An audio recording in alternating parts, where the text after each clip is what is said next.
Aujourd'hui, dans Jouir de la vie de tous les jours, nous allons découvrir combien c'est émotionnellement pénible de se fier à des choses qui, en réalité, ne sont pas fiables. Écoutez et découvrez davantage.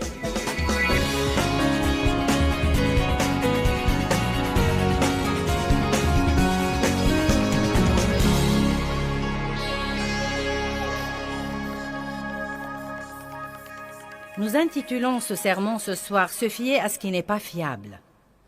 Car les sentiments ne sont pas du tout fiables. Quelqu'un peut dire amen à ça? Pourtant, c'est étonnant ce que nous fions à nos sentiments. Vous savez, si vous avez un ami à qui vous ne pouvez pas vous fier, vous vous faites du mal en vous fiant à lui. Et après quelque temps, vous commencez à reculer et à vous dire « Je ne peux pas me fier à toi, donc je ne vais pas en prendre la peine. » Nous devons savoir, après toute une vie, que nous ne pouvons pas nous fier à nos sentiments et que nous devons suivre quelque chose de beaucoup plus sage et beaucoup plus fiable que nos sentiments, et c'est la parole de Dieu. Amen. Or, vous savez, nous sommes des créatures plutôt complexes. Il y a beaucoup de parties différentes en nous. Il y a beaucoup plus en vous que ce que vous voyez quand vous vous regardez dans le miroir. Vous êtes avant tout un esprit. On ne peut pas voir la partie spirituelle, mais c'est vraiment la partie la plus importante de chacun de nous. Donc vous avez une âme et vous vivez dans un corps. Donc vous êtes un esprit, vous êtes une âme et vous êtes une chair physique et du sang. Nous savons que quand nous mourrons, cette tente terrestre où nous vivons, notre corps charnel arrêtera de respirer et retournera aux cendres et à la poussière. Mais notre esprit et notre âme partiront, ils iront à un autre endroit. Si vous avez fait le bon choix dans votre vie et reçu le Christ comme votre sauveur, vous irez au ciel pour vivre avec Dieu pour l'éternité. Sinon, vous vous retrouverez dans un endroit très désagréable. La Bible l'appelle l'enfer, des pleurs et des grincements de dents et un feu qui ne s'éteint point. Nous devons alors décider de choisir de servir le Christ, choisir de marcher avec Dieu et choisir un style de vie qui convient à quelqu'un qui a fait ce choix dans sa vie. Mais nous sommes plutôt complexes et essayez de décider ce qui est de Dieu et ce qui n'est pas de Dieu, et ce qui est bon et ce qui est mauvais, et ce qui est de moi et ce qui est du diable, et ainsi de suite, peut devenir un peu compliqué. Et ça demande beaucoup d'années d'études et d'expérience pour ne pas vous y tromper. Donc, rendons grâce à Dieu pour sa grâce et sa miséricorde qui nous protège pendant ces années où nous grandissons et nous essayons. Le chapitre 4 d'Hébreux nous dit, dans le verset 12, que seule la parole de Dieu peut classifier toutes ces choses pour nous. Comme j'ai dit, vous êtes un esprit. Dieu vit dans votre esprit quand vous êtes régénéré. La partie âme de nous attire beaucoup d'ennuis. Votre âme, c'est votre pensée, votre volonté et vos émotions. Votre âme ne vous dit vraiment rien sur Dieu. Elle vous dit tout sur vous. C'est votre personnalité. Votre pensée vous dit ce que vous pensez. Or, vous avez la pensée de Christ dans votre esprit. Vous avez une pensée spirituelle aussi bien qu'une pensée charnelle. Mais jusqu'à ce que nous soyons avertis de toutes ces choses, en étudiant la parole de Dieu, nous allons continuer à penser nos pensées et à faire ce que nous pensons. Nous avons une volonté. Ma volonté ne me dit pas nécessairement ce que Dieu veut. C'est la parole de Dieu qui me dit ce que Dieu veut. Je pourrais donc passer une grande partie de ma vie à suivre ma volonté. Et parce que nous allons faire beaucoup de faux choix en faisant ça, nous nous attirerons des ennuis. Mes sentiments me disent ce que je ressens. Ils ne me disent rien sur Dieu. Donc je trouve qu'un chrétien charnel, et en fait je l'étais moi-même pour très longtemps, vit selon 3 règles. Ce que je veux, ce que je pense et ce que je ressens. Je veux, je pense, je ressens. Je veux, je pense, je ressens. Et encore pire, nous essayons de persuader Dieu de nous le donner. Amen. Donc nous devons comprendre que nous ne serons jamais menés par l'Esprit qui devrait être le but de tous les chrétiens. Avant de connaître la parole de Dieu et de permettre à la parole de Dieu d'être le facteur décisif, final, dans toutes nos décisions. Quel que soit mon sentiment à l'égard de quelque chose, s'il ne s'accorde pas avec la parole de Dieu, cela veut dire qu'il est mauvais. Amen. Quoi que je pense personnellement, quoi que pensent tous mes amis aussi, si ça ne s'accorde pas avec la parole de Dieu, cela veut dire que j'ai tort et que mes amis ont tort, mais Dieu n'a jamais tort. Et quoi que je veuille ou que vous vouliez, ou que les autres veuillent pour moi, si ça ne s'accorde pas avec la parole de Dieu, c'est tout simplement mauvais. Maintenant, il n'y a aucune chance que nous soyons autre chose qu'un grand gâchis si nous ne commencions pas à étudier sérieusement la parole de Dieu. Donc je suis si fière que vous soyez ici en ce jeudi soir. Ce n'est pas un dimanche matin, nous n'avons pas l'esprit confus, nous n'accomplissons pas un devoir religieux, c'est un truc supplémentaire. Vous avez voyagé, beaucoup logent à l'hôtel, vous avez payé des babysitters, vous avez pris des congés, donc vous voulez évidemment faire la meilleure chose à faire. Néanmoins, je dois aussi dire que beaucoup de gens sont prêts à venir écouter l'enseignement de quelqu'un d'autre qui a étudié la parole de Dieu.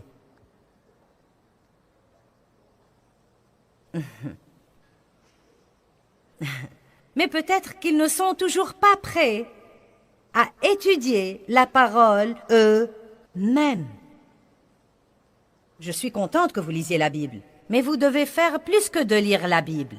Vous devez étudier la Bible. C'est formidable que vous écoutiez ces messages ce week-end, mais vous oublierez la grande partie de ce que vous avez entendu le lundi matin. D'où l'importance d'essayer de prendre des notes. Et si ça vous aide vraiment, vous pouvez prendre ces enseignements sur CD pour que vous puissiez les écouter à plusieurs reprises. Mais le fait d'en oublier une grande partie ne veut pas dire qu'ils ne sont pas déjà au-dedans de vous. Cela ne veut pas dire que ça ne va pas vous aider. Et la vérité, c'est que si vous ne vous rappelez que 3 choses de ce que je dis tout le week-end, ça vaut toujours la peine de venir, car elles seront peut-être 3 choses importantes qui auront vraiment un impact sur votre vie et qui changeront beaucoup de choses. Mais j'essaye de vous faire remarquer que vous ne pouvez pas être nourri à la petite cuillère de la parole de Dieu par quelqu'un d'autre et penser que c'est aussi simple que ça. Vous devez investir du temps là-dedans. Vous devez faire un investissement dans la parole de Dieu. Nous achetons toutes sortes d'autres choses. Pourquoi ne pas acheter de bons livres qui vous enseignent la parole de Dieu? Pourquoi ne pas acheter des DVD et des CD et de la bonne musique qui vous stimule l'esprit et votre âme en vous enseignant la parole de Dieu? Amen. Donc, la parole de Dieu est vivante et efficace, verset 12. Elle est active, opérante, stimulante et puissante. Elle est plus tranchante qu'une épée à 2 tranchants. La parole est tranchante et il dit aussi qu'elle est opérante. Donc cela veut dire que beaucoup d'entre vous seront opérés ce week-end. J'aime toujours dire que nous avons toute la jolie musique pour vous anesthésier avant que je commence à faire mon travail. Je sors le couteau, le marteau, les ciseaux et les cisailles et je cherche quelques trucs qui ne vous servent à rien, mais peut-être que vous n'êtes pas encore prêt à y renoncer. Amen. Donc, elle est plus tranchante qu'une épée à 2 tranchants, pénétrante jusqu'à partager âme et esprit. L'esprit et l'âme sont si proches. Ils ne sont pas proches dans leur nature, mais ils sont proches dans leur emplacement. Ils sont tous les deux au-dedans de nous. Et c'est parfois tellement difficile de pouvoir discerner si ce que vous voulez est vraiment de Dieu ou simplement de vous. Car vous savez, quand vous voulez vraiment quelque chose, quand vous désirez cette chose et elle vous tient à cœur, c'est très facile de vous faire des illusions et d'essayer de vous persuader et de vous convaincre que c'est la volonté de Dieu pour vous et le diable vous y aidera.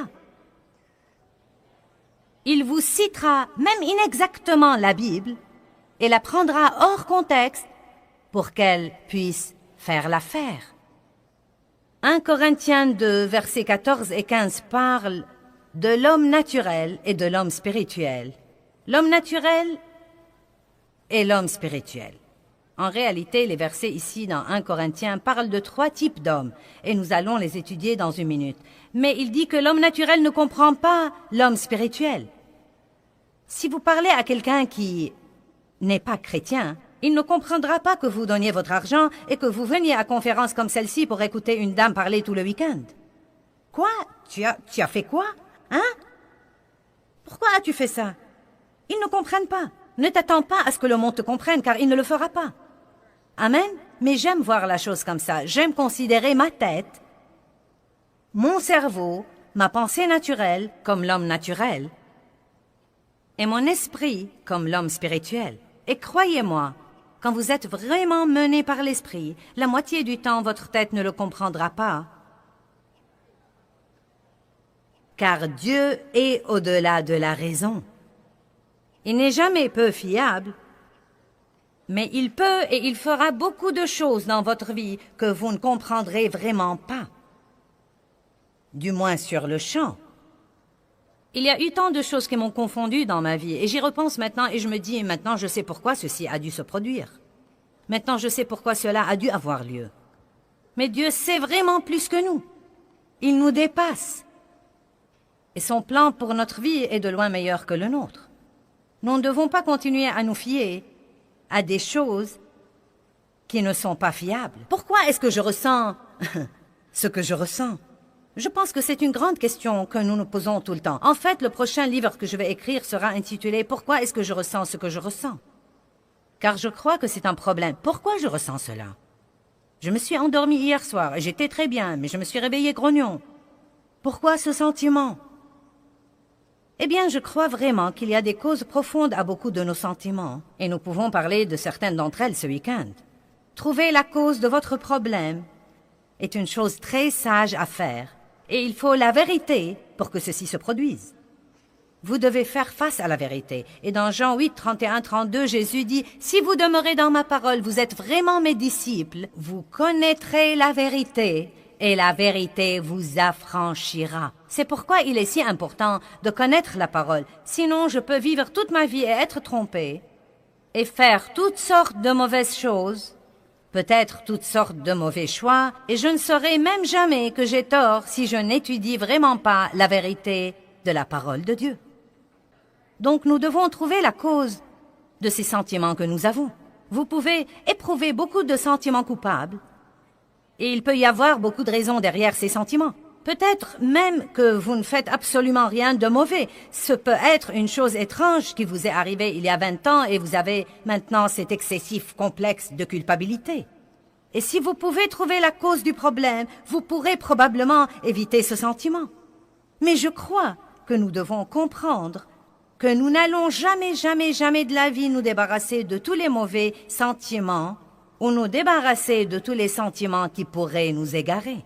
Donc, au lieu d'essayer de nous en débarrasser, nous devons apprendre à essayer de les gérer, plutôt que de les laisser nous gérer.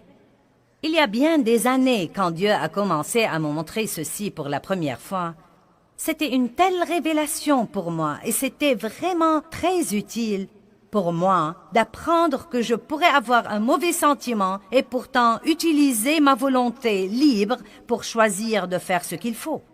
Vous m'avez entendu?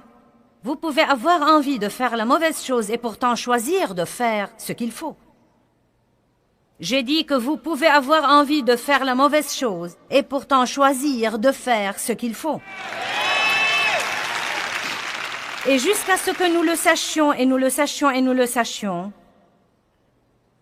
et jusqu'à ce que nous décidions de marcher, non pas par nos sentiments, mais par la meilleure chose à faire, nous aurons tous des tas de problèmes continuels dans notre vie.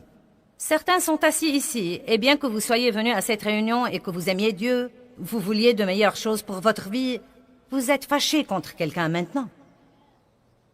Vous êtes assis dans l'amertume et le ressentiment, et vous ne comprenez pas pourquoi les choses ne marchent pas dans votre vie comme vous voulez qu'elles marchent. Et pourtant, la Bible de la première à la dernière page nous parle des dangers du non-pardon. Vous dites, mais vous ne savez pas ce qu'il m'a fait.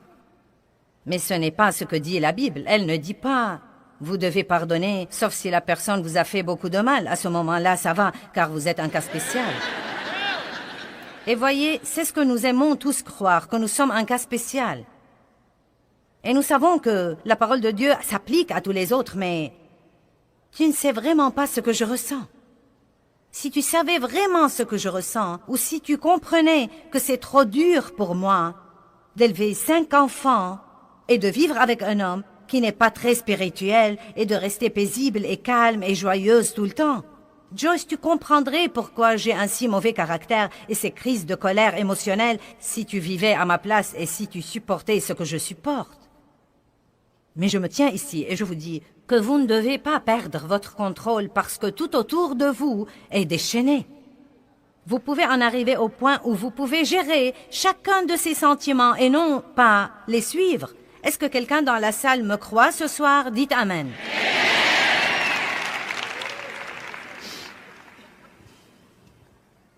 Ça va être bon. Donc, au lieu d'essayer de comprendre pourquoi nous ressentons ce que nous ressentons tout le temps, bien que nous voulions vraiment apprendre, et nous le ferons, prenons tout d'abord la décision que ce que je ressens est loin d'être aussi important que je ne le prétends. Je dois juste vaquer à mes occupations et suivre Dieu. Je crois que les sentiments sont l'ennemi numéro 1 du chrétien. Plus que toute autre chose, nos sentiments nous éloignent de la volonté parfaite de Dieu. Vous dites, et le diable alors? Je croyais que le diable était notre ennemi. Il l'est, mais il se sert de nos émotions. Il se sert de nos sentiments. Il y a des gens qui adorent presque leurs sentiments. Ils s'inclinent devant leurs sentiments. Chaque fois qu'ils ressentent un sentiment, ils pensent qu'ils doivent s'occuper de ce sentiment. La victoire est pratiquement impossible avant d'apprendre à vivre au-delà de nos sentiments. Je crois que quand nous faisons ce qu'il faut pendant que nous avons toujours le mauvais sentiment, nous grandissons spirituellement.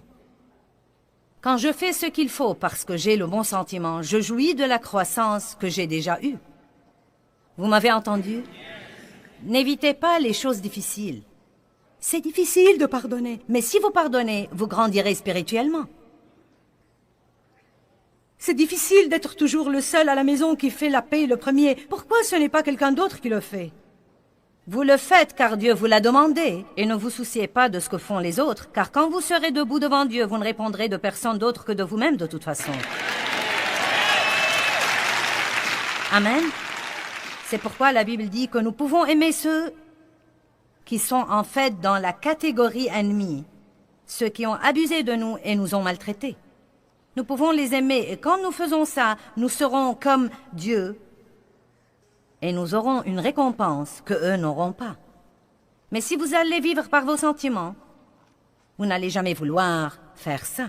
Et ceux qui prient la prière pour pardonner à quelqu'un et ne ressentent aucune différence dans leurs sentiments à son égard, supposent qu'ils ne lui ont pas pardonné et ils continuent à tourner autour de la même montagne tout le temps.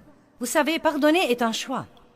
Aimer quelqu'un est un choix. L'amour n'est pas un sentiment, c'est un acte de volonté. L'amour, ce n'est pas avoir la chair de poule et un sentiment doucereux. L'amour est une décision sur la façon dont vous allez traiter les gens. Amen? Allez, nous devons commencer à prendre des décisions. Nous devons apprendre à faire ce qu'il faut, surtout quand nous n'en avons pas envie. Bien des fois, les gens confondent les sentiments avec la volonté de Dieu. Peut-être que je vois une chose brillante au centre commercial et que j'en ai tellement envie que je suppose que Dieu veut vraiment que je l'aie. Comment puis-je savoir si c'est la volonté de Dieu ou pas? Cette chose me passionne certainement. Elle me rend heureux. Je me sens mieux que je ne me suis senti depuis longtemps. Chaque fois que je la regarde, je me dis « Ouh, ce doit être de Dieu !» Et nous entrons dans des trucs comme « Je n'avais même pas l'intention d'aller dans cette direction dans le mall. » Et je crois vraiment que le Seigneur lui-même m'a mené là, en ce moment bien précis. Je n'allais même pas venir cette semaine, j'allais venir la semaine prochaine. Et je ne savais pas du tout qu'il y aurait des soldes cette semaine. Oh Dieu, merci, merci, merci, merci. Eh bien, vous savez quoi? Tout ça pourrait être de Dieu. Peut-être que Dieu vous menait là. Peut-être qu'il veut vous bénir. Vous me dites, eh bien, comment le saurais-je? Eh bien, posons donc quelques questions. Si vous l'achetez, fera-t-il une pression financière?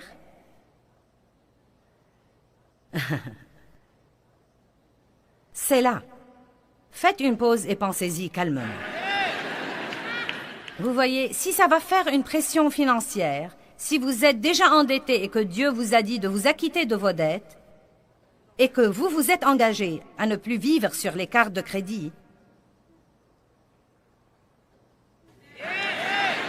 à ce moment-là, je vous dis, ce n'est pas de Dieu. Car ce n'est pas sage d'acheter des choses que vous ne pouvez pas payer. Ce n'est pas sage de vivre sur les cartes de crédit. Elles devraient être des cartes commodes et rien de plus. Leur usage est pratique et à la fin du mois, vous les remboursez. Peut-être seulement de temps en temps en cas de vraie urgence. Mais pas pour acheter des trucs que vous voulez tout de suite car vous n'avez pas la patience d'attendre d'économiser l'argent pour les acheter. Merci. Je prêche bien. Bon sermon, Joyce, merci. Eh bien, vous savez, je dois vous dire ce genre de truc, car la vérité, c'est que le monde aujourd'hui a tellement d'ennuis. Et à l'église, beaucoup de personnes à l'église ont autant d'ennuis parce qu'il manque de jugeote, il manque de bon sens. Nous avons la sagesse, nous avons le livre des proverbes. Croyez-vous vraiment que le livre des proverbes vous dise de vivre par les émotions et d'acheter un truc parce que tous les autres l'ont, que vous puissiez vous le permettre ou non, et ensuite vous essayez de dire que c'est de Dieu, puis de faire la queue de prière quelque part et d'attendre un miracle financier?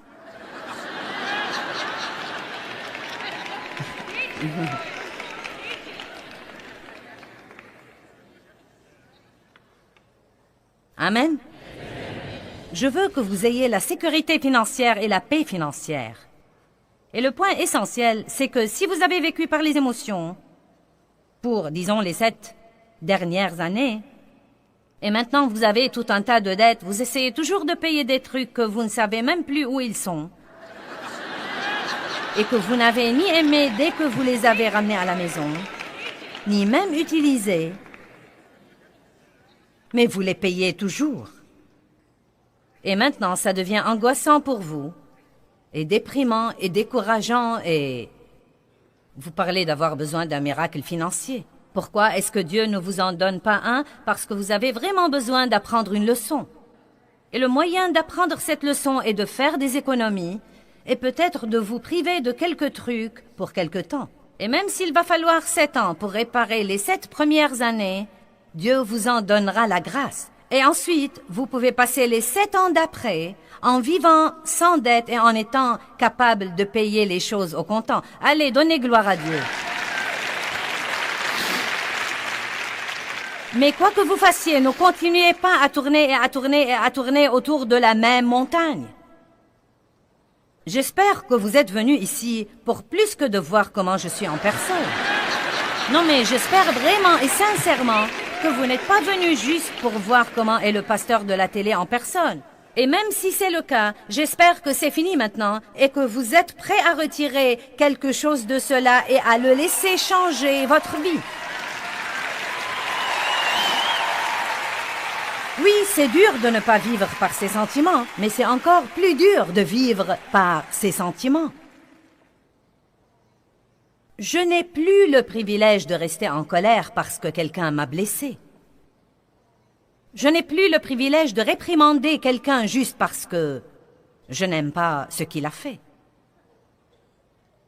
On demandera beaucoup à qui l'on a beaucoup donné.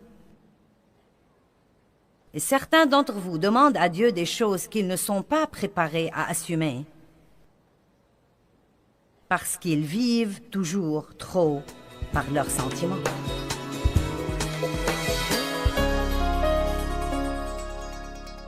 Eh bien, je crois qu'il y a une indication très simple qui nous mènera vers la maturité spirituelle et c'est simplement la suivante. Nous devons apprendre à faire ce qu'il faut, surtout quand nous n'avons pas envie de le faire. La maturité spirituelle vient de grandir spirituellement.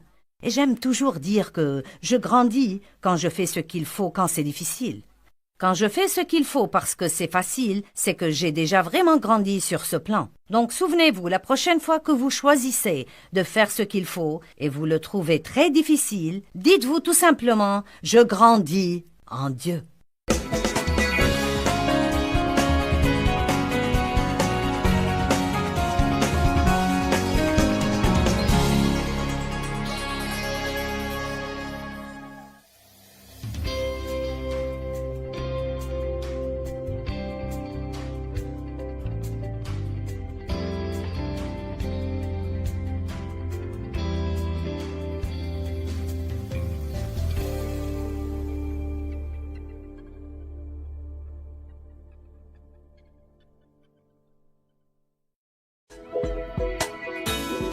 Eh bien, si nous nous fions excessivement à nos sentiments quand nous prenons des décisions, nous allons probablement faire beaucoup d'erreurs et nous allons rater beaucoup de bonnes choses que Dieu nous réserve.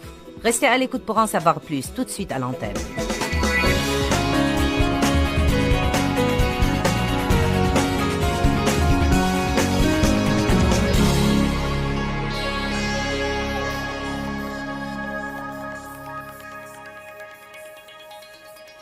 Je n'ai plus le privilège de rester en colère parce que quelqu'un m'a blessé.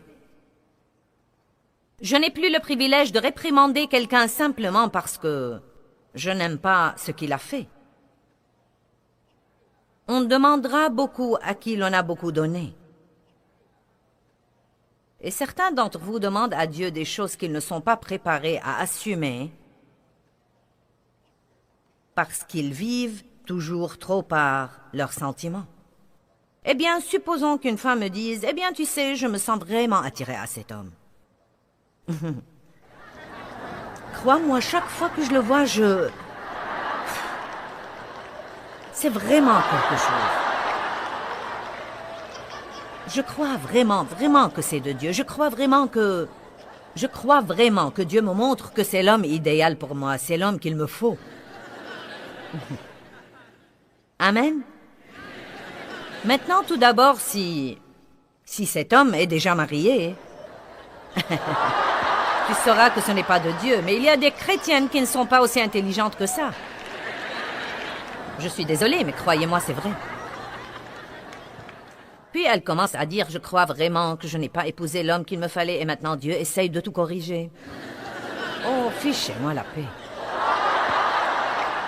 Vous dites, eh bien, comment saurais-je? Ça me tient à cœur chaque fois que je le vois devant moi. Comment saurais-je? Dites-moi. Tu ne sais probablement pas, mais je vais te dire comment tu sauras. Si je te disais comment tu pourrais savoir ça te plairait, sais-tu comment tu peux savoir? Tu pries à ce sujet. Tu te tais, tu ne vas pas raconter à tous les autres ce que tu penses et ce que tu ressens.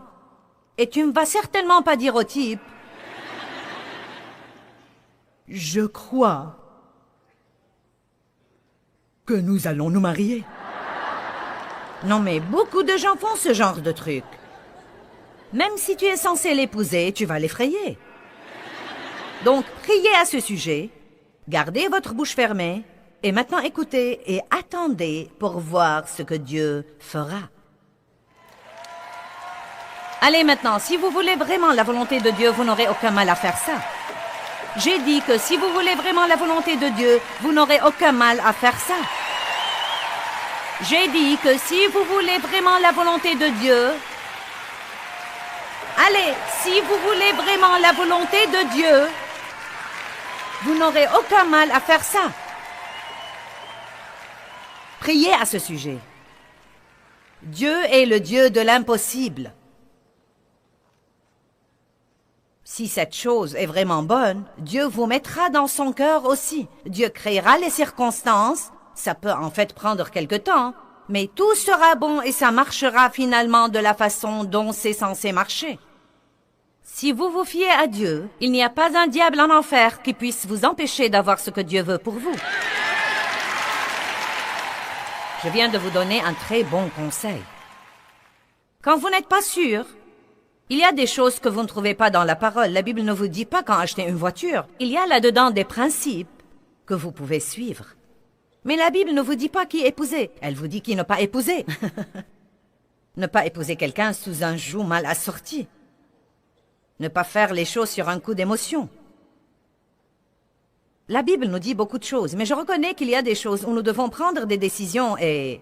Vous savez, nous ne trouvons vraiment pas un passage ou un verset là-dessus. Donc, nous devons prier et demander à Dieu de nous donner une sorte de confirmation.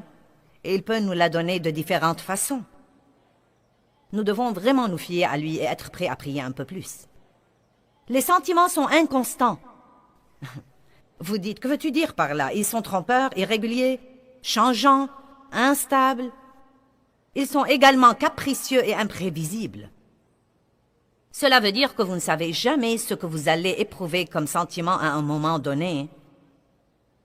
Parce que les sentiments, comme vous le savez, sont très manipulés par nos pensées. Et la pensée est le champ de bataille. Satan peut nous introduire des pensées dans la tête. Il peut nous injecter des pensées dans la tête. C'est pourquoi nous devons connaître la parole de Dieu et détruire ces mauvaises pensées.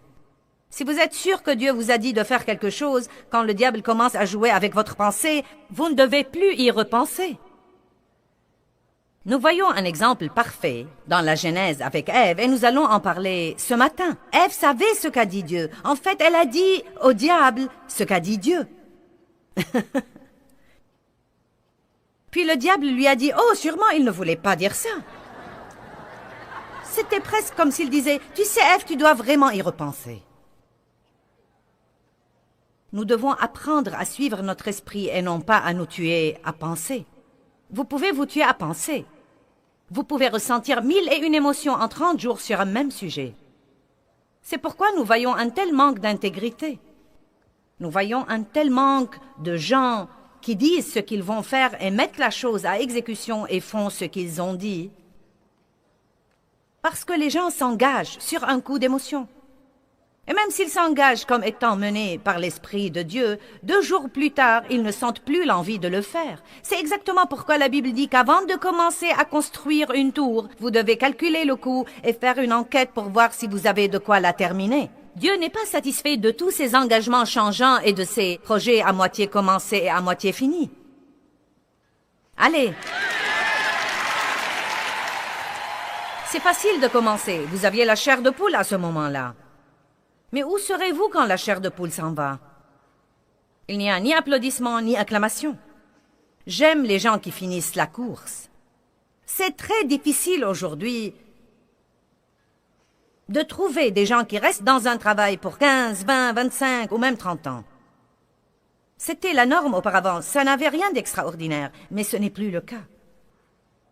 Et puis il y a même des gens qui disent qu'ils vont faire quelque chose et ils le font pour 2, 3 mois, puis ils ne le font plus. Mais vous savez, je crois que vous tirez le plus grand profit de quelque chose par la répétition, en faisant la chose encore et encore et encore et encore et encore et encore jusqu'à ce que vous épuisiez le diable. Et il saura que vous êtes sérieux et que vous n'allez pas renoncer et que vous n'allez pas abandonner et que vous n'allez pas être un paquet de nerfs émotionnels qui dit oui, oui, lundi et non, non, mardi. C'est facile de s'engager à travailler dans la garderie quand le pasteur lance son appel passionné en faveur des chers bébés, jusqu'à ce que vous soyez là en 1 semaine où l'un d'entre eux a la diarrhée et vous êtes responsable des couches. Et puis tout à coup, le travail à la garderie n'est plus votre vocation. Il y a des chrétiens qui changent de ministère toutes les 3 semaines.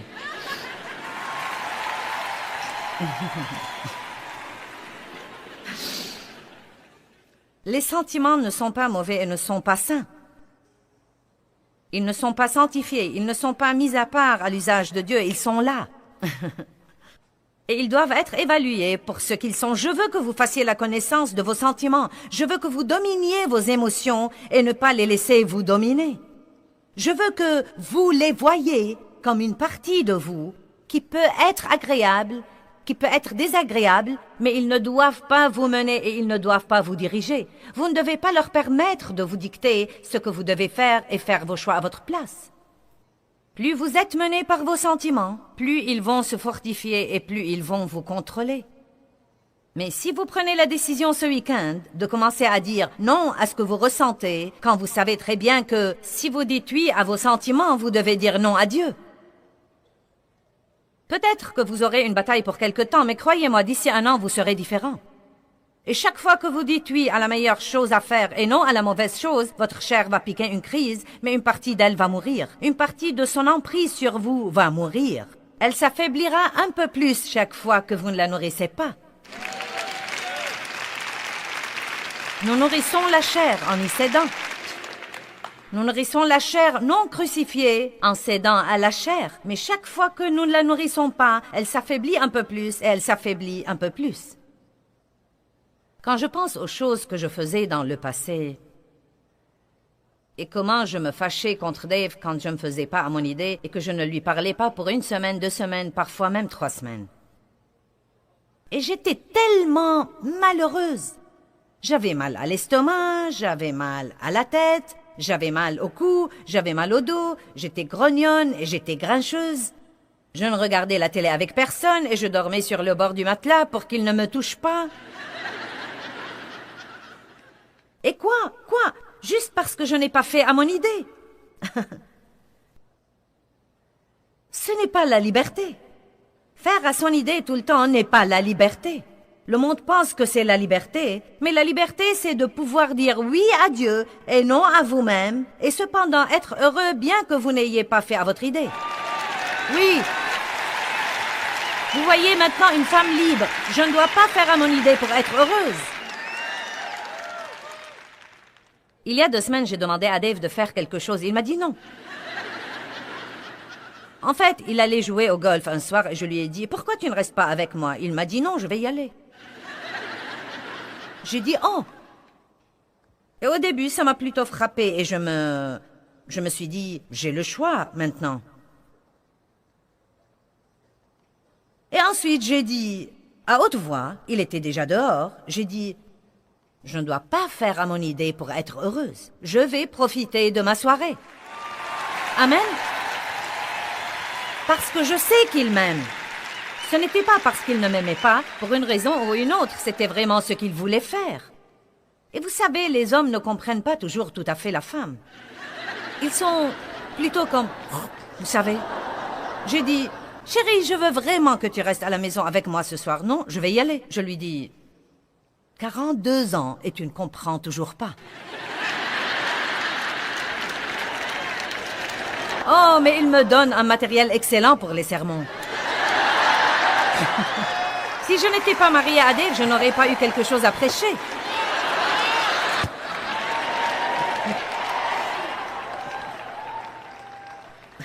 Nous sommes mariés depuis 42 ans et nous frisons les 43.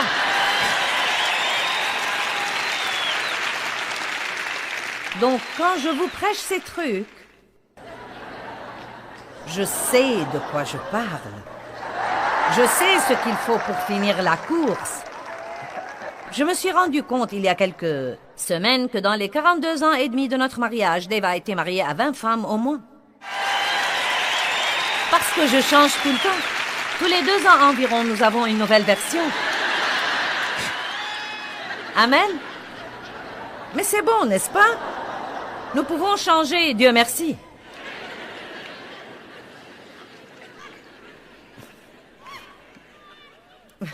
Les émotions sont parfois utiles, et parfois elles sont nuisibles.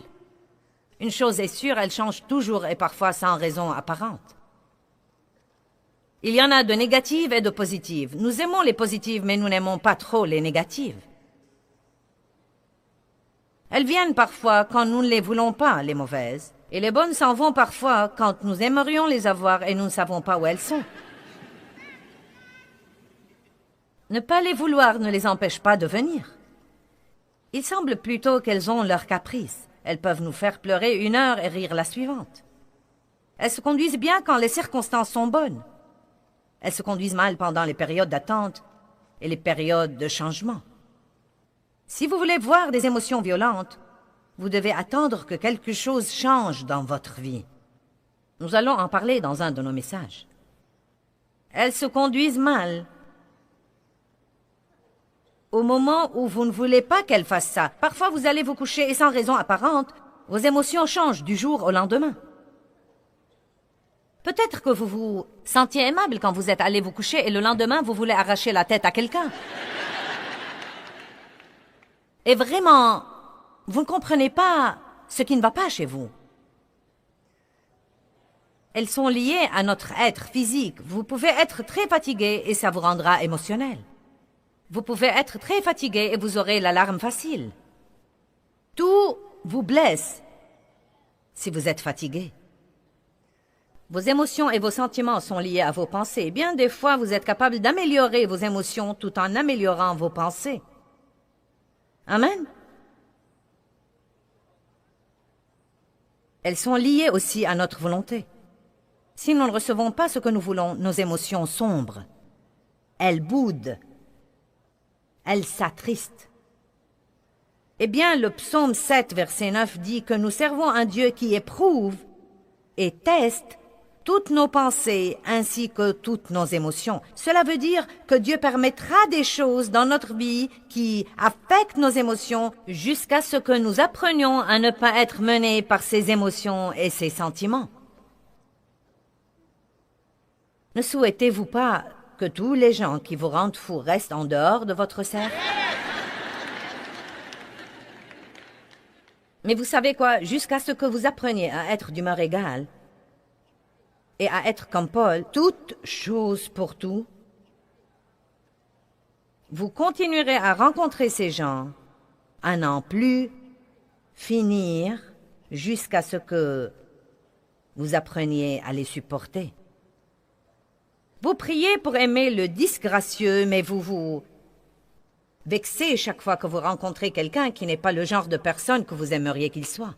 Le psaume 94, 12, 13. Béni, heureux, chanceux l'homme que tu châties. Le châtiment n'est pas très amusant.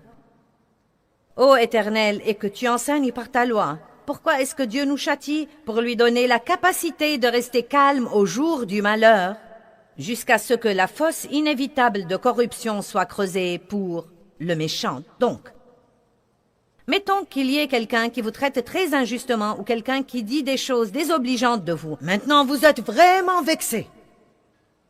Eh bien, cela arrivera encore et encore et encore. Peut-être pas la même personne, mais le même genre de scénario arrivera à maintes reprises jusqu'à ce que vous appreniez à ne pas vous en vexer facilement, à prier là-dessus, à vous en remettre à Dieu et à attendre qu'il s'occupe lui-même de vos ennemis. À Dieu et la vengeance. Peut-être que votre changement n'empêchera pas la circonstance de se reproduire, mais voilà le point essentiel. Ce n'est vraiment pas la circonstance qui nous rend si malheureux, c'est notre réaction à la circonstance qui nous rend si malheureux. Allez, je veux vraiment que vous compreniez bien ce message ce soir. Je ne crois pas que je peux empêcher les gens de dire de moi des choses qui ne sont pas vraies, mais je ne dois pas m'en soucier. Et si je ne m'en soucie pas, ça ne me dérangera pas. Nous passons par le même genre de choses, peut-être pas exactement le même genre de scénario, mais nous passons par des choses. Dans 1 Corinthiens chapitre 2, verset 13 jusqu'au chapitre 3, verset 3, je ne vais pas aller là et le lire maintenant, mais il nous parle de l'homme naturel, de l'homme spirituel et de l'homme naturel. Il dit que l'homme naturel ne comprend pas l'homme spirituel. L'homme spirituel discerne les choses. Un homme vraiment spirituel ne suit pas ce qu'il veut, pense ou ressent. Il vit par le discernement. La Bible nous dit qu'il examine les choses. Il met en doute des choses. Il fait subir un interrogatoire aux choses. Il s'enquête sur les choses. Il étudie la parole de Dieu. Un homme vraiment spirituel attend Dieu pour voir s'il a la paix au sujet de quelque chose. Il attend pour voir si cette chose lui tranquillise le cœur.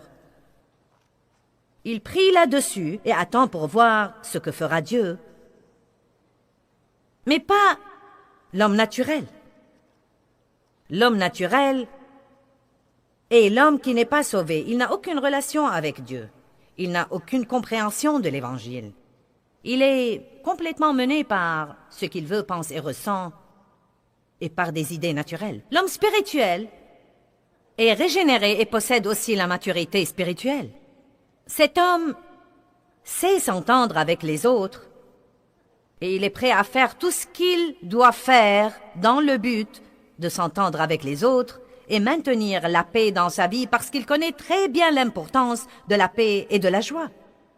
Il sait que s'il renonce à sa paix, il renonce à sa force. Il sait que la joie du Seigneur est sa force. Donc il garde une attitude calme parce qu'il sait que sinon, il ouvrira sûrement une porte au diable.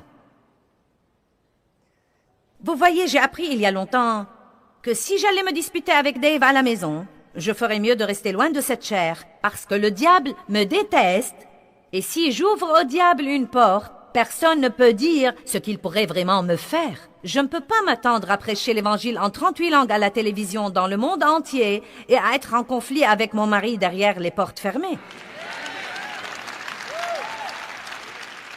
Oh, eh bien, si je vais le prêcher, je dois le vivre. L'homme spirituel n'est pas borné. Il est prêt à entendre raison. Il est rempli de vérité, il marche dans l'intégrité, il tient ses engagements, quels que soient ses sentiments. et la loi de l'amour règne sur sa vie et il manifeste le fruit de l'esprit. L'homme charnel, néanmoins, et je dois dire que beaucoup de chrétiens sont charnels. J'étais si charnel pendant tant d'années et j'allais à l'église tous les dimanches. J'étais dans l'équipe de l'évangélisation. Mon mari était un ancien. Nous faisions toutes les activités à l'église. Et j'étais si charnel. Et le triste dans l'histoire, c'est que j'aimais vraiment Dieu.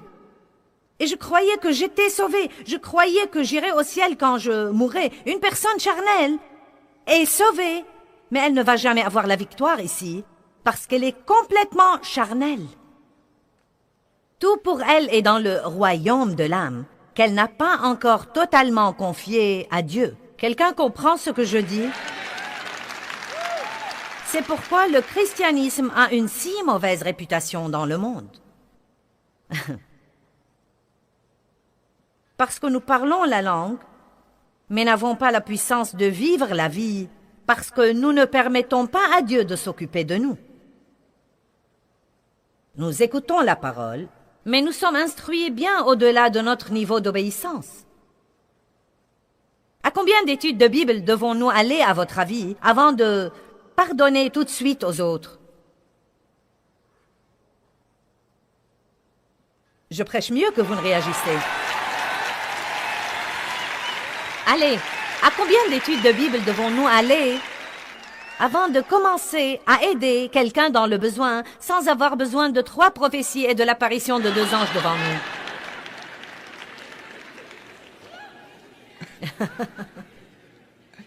nous? Ça va être amusant ce week-end. L'homme charnel est sauvé, mais il vit plus ou moins comme s'il n'a pas été sauvé. C'est un croyant avec des manières d'enfant. Et vous les voyez dans des choses comme la jalousie, un esprit de conflit. Il cause des divisions. Il fait des commérages. Il raconte des histoires. Il est indiscret.